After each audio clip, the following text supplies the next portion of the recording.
కామారెడ్డి జిల్లా కలెక్టరేట్ దగ్గర ఉద్రిక్తత చోటు చేసుకుంది. కలెక్టరేట్లోకి చొచ్చుకెళ్లేందుకు యత్నించిన బండి సంజయ్ బీజేపీ కార్యకర్తలను పోలీసులు అరెస్ట్ చేశారు. బండి సంజయ్ను స్టేషన్కు తరలించేందుకు పోలీసు వాహనంలో ఎక్కించారు. ఇక పోలీసు వాహనంలో తీసుకువెళ్లేందుకు ప్రయత్నించడంతో బీజేపీ కార్యకర్తలు పోలీసులను అడ్డుకున్నారు. ఇక పోలీసు వాహనాన్ని ధ్వంసం చేశారు. దీంతో వెహికల్ అద్దాలు పగిలాయి. కొందరు బీజేపీ కార్యకర్తలపై పోలీసులు లాఠీచార్జ్ చేశారు.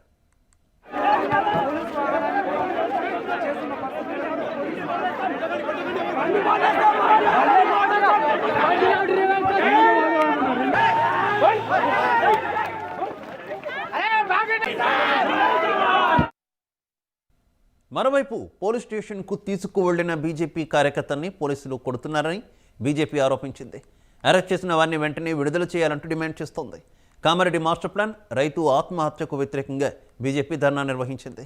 మాస్టర్ ప్లాన్ నిర్ణయాన్ని ప్రభుత్వం వెనక్కి తీసుకునే వరకు ఉద్యమాన్ని ఉధృతం చేస్తామని బండి సంజయ్ హెచ్చరించారు. ఇక అంతకుముందు ఆత్మహత్య చేసుకున్న రాము కుటుంబాన్ని బండి సంజయ్ పరామర్శించారు.